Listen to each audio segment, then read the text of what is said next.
Bonjour. Nous allons voir ici donc un aspect mathématique de ce qu'on appelle des suites arithmétiques.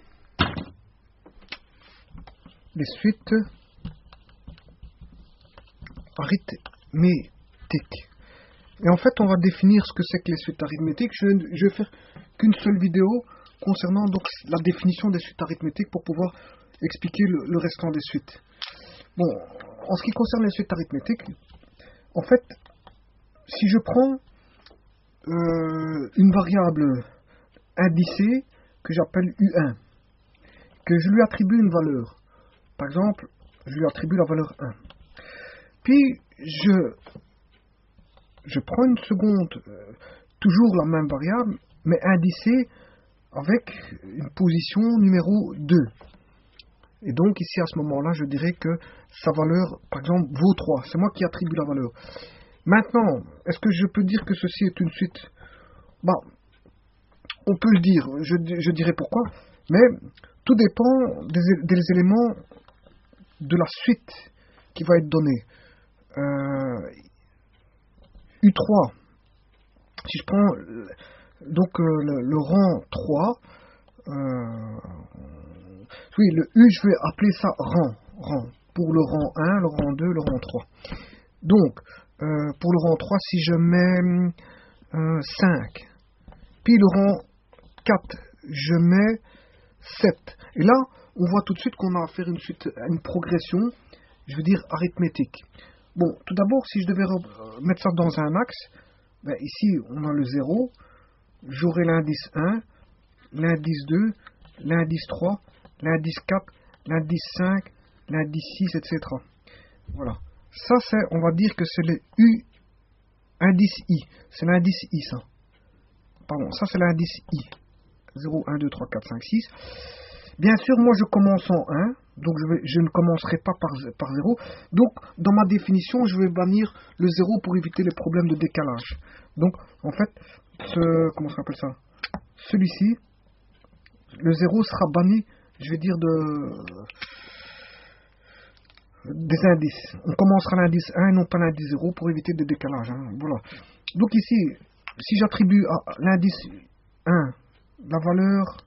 Attendez, je vais chercher un rouge parce que je n'ai plus de rouge. Voilà.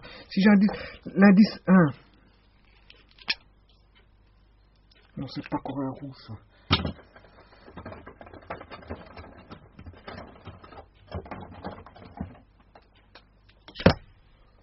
Bon, U indice 1, la valeur vaut 1. U indice 2, la valeur vaut 3. U indice 3, la valeur vaut 5. Le U indice 4, la valeur vaut 7. Et on peut continuer constamment comme on veut la suite. Donc, le 5, on a tout de suite compris que ça évolue par pas de 2. Hein. Donc, on le voit tout de suite. Donc, le prochain, on fait le précédent plus le pas qui vaut 2 ici, ben on a la valeur 9, 9 plus 2, 11, 11 plus 2, 13, et ainsi de suite, comme on dit. Ainsi de suite. Voilà. Donc ici, j'ai été jusque U7. J'ai été jusque U7. Voilà. Jusqu'à l'indice 7. Bon, maintenant, une autre manière de dire, c'est que les U, ce sont des boîtiers.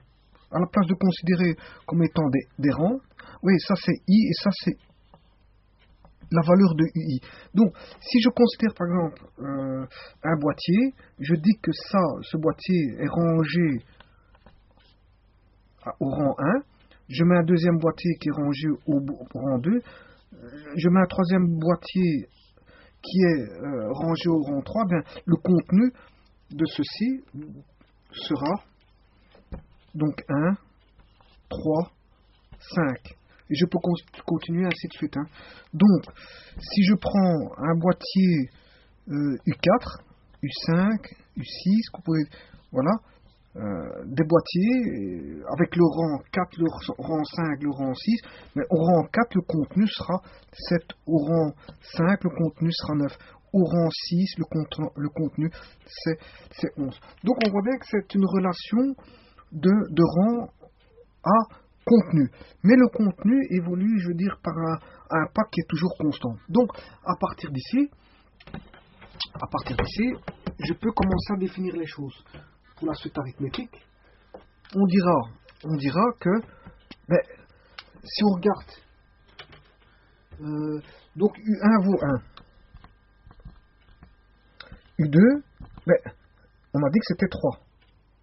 Or, comme le pas valait plus 2, on peut dire que U2 c'est U1 plus le pas. Donc,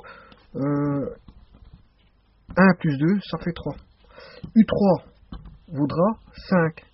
Donc, on a fait plus 2. Donc, U indice 3 de rang 3, c'est le précédent plus le pas qui vaut 2, ce qui nous donne 5. U4, c'est égal à combien? À 7, puisqu'on fait plus 2.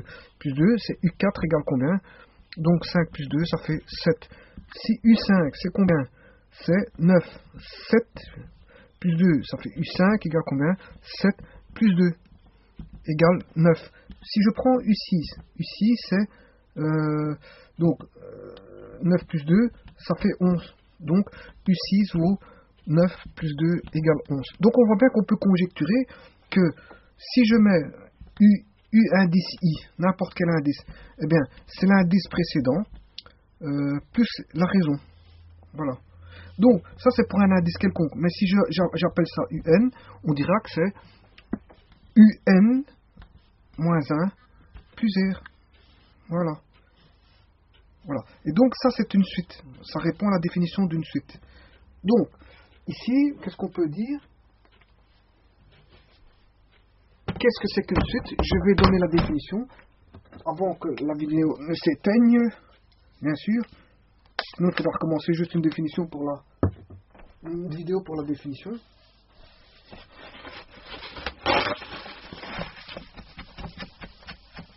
Bon, comment est-ce qu'on va définir ça?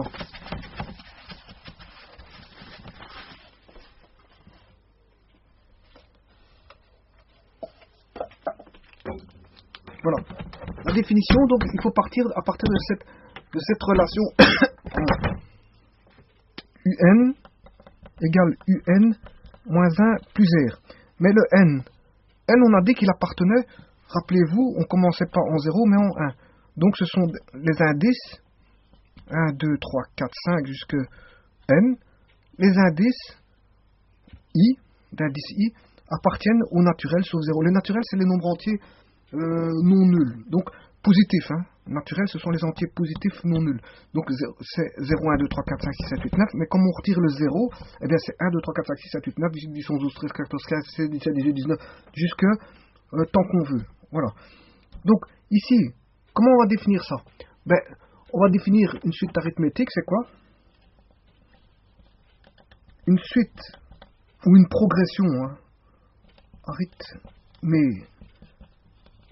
une progression arithmétique est une suite de valeurs, est une suite de valeurs. Mais on l'a vu, ces valeurs sont entières. Toutes les valeurs sont entières. Une suite de valeurs. On va mettre une suite de valeurs.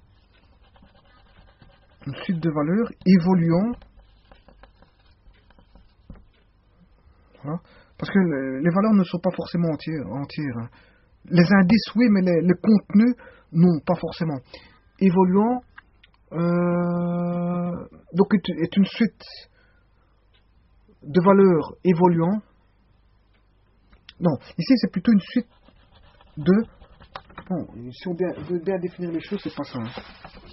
C'est une suite de rangées contenant des valeurs évoluant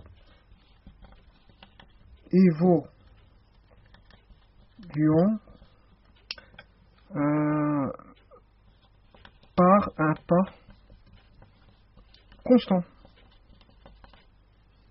Voilà. En d'autres termes, mathématiquement, c'est quel que soit n